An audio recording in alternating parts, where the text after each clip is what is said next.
What's up, you guys? So we're up here on top of this little mountain down by the gazebo right there. Me and the kids would come up here. We are doing some nature watching.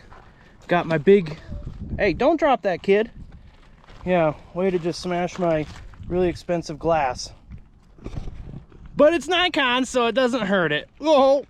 Anyway, so I got my big Celestron, got my big Nikon. I want to see. How's that working for you, little girl? I need help. Yeah, you do. Here, just set it down. We'll help you in a minute.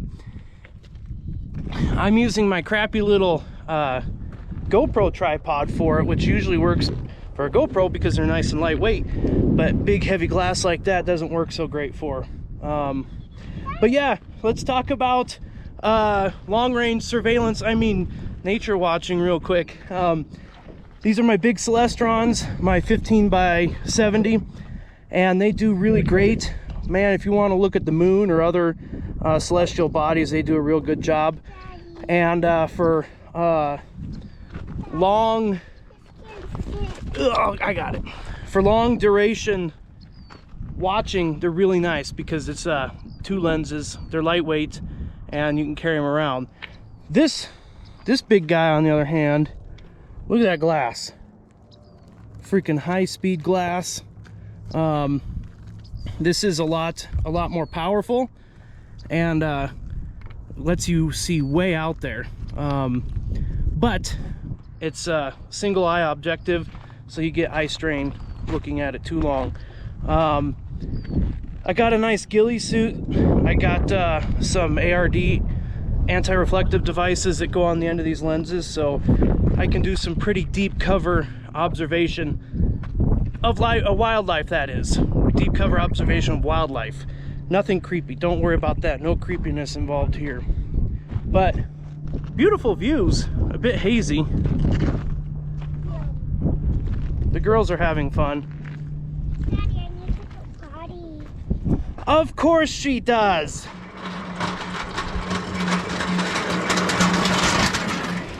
I'm working on my friend's Jeep Commander. I believe it's a WK.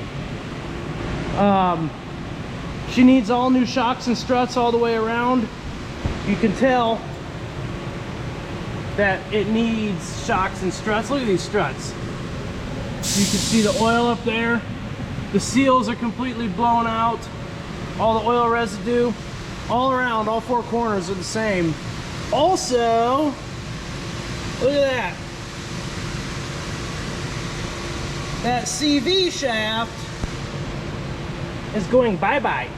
So we are replacing it. Now, on these Commanders, and I think other Jeeps as well with IFS being inferior front suspension, I mean independent front suspension, there is the this bolt that goes through. It's for the struts. It goes through all the other side to here, and I'm having a really hard time getting it apart. But what is it we know about working on cars? Anybody? Oh yeah, nothing's impossible, because it will come apart one way or another. It just might take a little longer and use a few more tools, maybe some specialized tools, but there is nothing that's impossible to get apart with determination, know-how, and most importantly, big stuff. So I've got a standard breaker bar with my 15/16 deep well on it, and I got a cheater bar. So we gotta set this up on this side, keeps it from spinning around.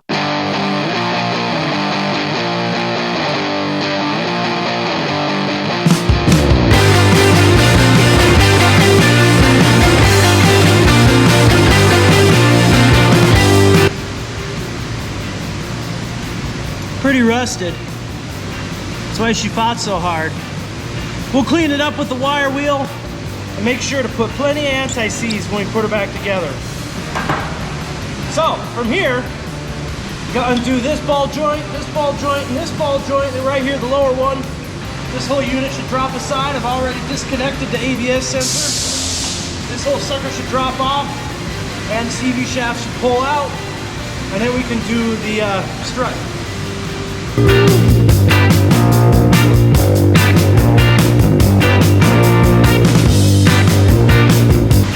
Now the proper way to get a ball joint apart, maybe not the proper way, but the most commonly used way is with a pickle fork.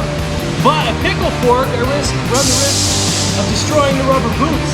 And these ball joints aren't bad, so I don't want to do that. So I got a whacker block and a hammer.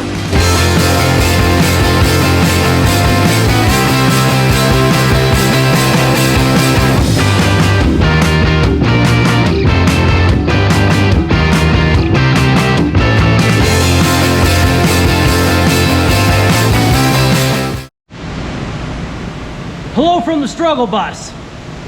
It was a fight, but we got her done. Got the shiny new CV shaft right here.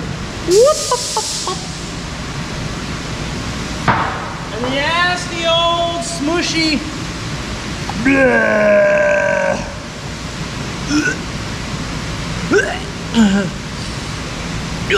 Oh, it's so gross, so gross. But we got her out. Now it's just a matter of sliding in the new one. Oh, sometimes you gotta break out the old gas axe, if you know what I'm saying. Woo, doggy! But you gotta be real careful, because if you're not careful, you'll catch your car on fire or melt the critical components. So, we got a super duper seized bolt in there. We're gonna heat her up and see if we can get her out. Wish me luck! Well, it worked.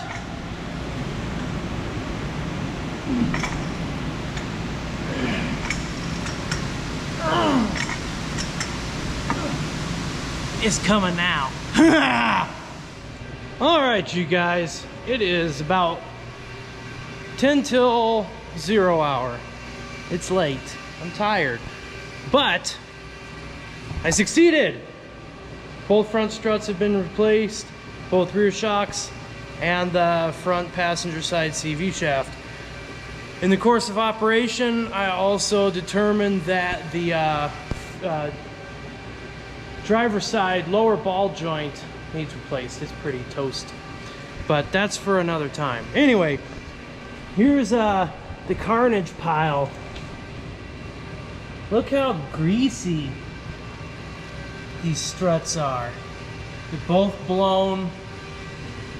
CV boot is split, lost all the lube inside the shaft, inside the CV joint there. And both rear shocks were greasy and blown out as well. So, successful afternoon, evening. Got her done. Ready to head home. I'm gonna go home, and I'm gonna take a shower, and then go to bed. So, good night! What's up, you guys? We're headed to the city. Gotta make a run to the steel yard. K&K Surplus, best place on earth. Free lawnmower. Oh, free lawnmower. Heck yeah, we'll come back and get that later. Anyway, we're gonna head down to the ghetto. Oh, it even comes with its own can of ether. Ha! Deals for days.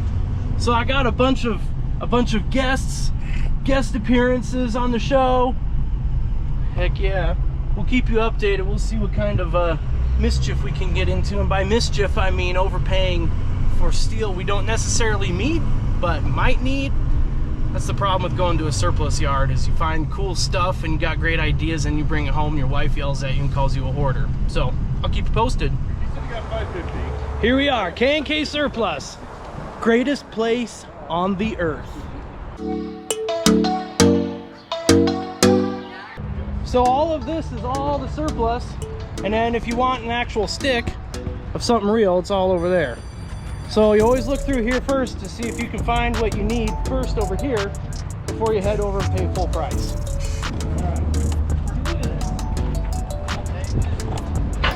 I get some thick stuff. What do you need this for? I don't know, but I might need it.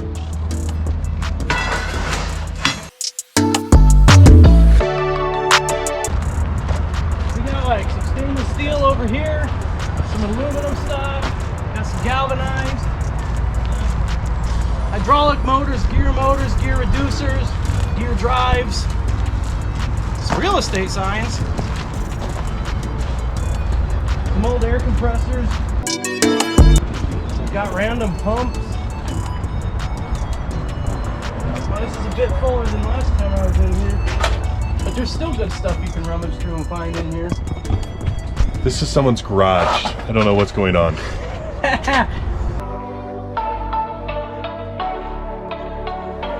some pallet jacks. Need a pallet jack? Got some. Little slice of heaven. Warms my soul. I don't need to be any warmer anyway. It's like 100 degrees right now. Oh gosh, this is so good. I mean, look at this. Look, I have so many ideas. See? Big, huge slugs.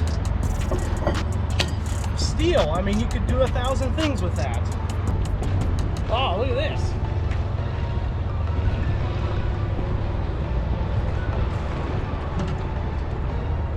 Sweet little porta power unit. See, I really want to buy it, but I can't. Hey, look, a crappy old weed eater. It's beautiful. Either it doesn't work. It doesn't run properly. I mean, there's so many ideas here that I've got running through my head. There's so many possibilities. Like, if this was my actual yard, think of all the things I could do. Think of all the room for activities I'd have if I had this as my backyard. Like, you could come down here and you could up armor a dozer if you wanted to. There's so much plate steel here. It's magical. And this is the best, and by best I mean worst part of living in the mountains. If you make the mistake of going down the hill on a Friday, you pay by being stuck in ridiculous traffic coming up the hill. Because everyone wants to get out of the ridiculous city and go to the beautiful mountains. But at least you have exceptional company. Yes, the company is wonderful. And also, it's 66 degrees. Whereas last time I checked in, it was 100, so much cooler, much more bearable.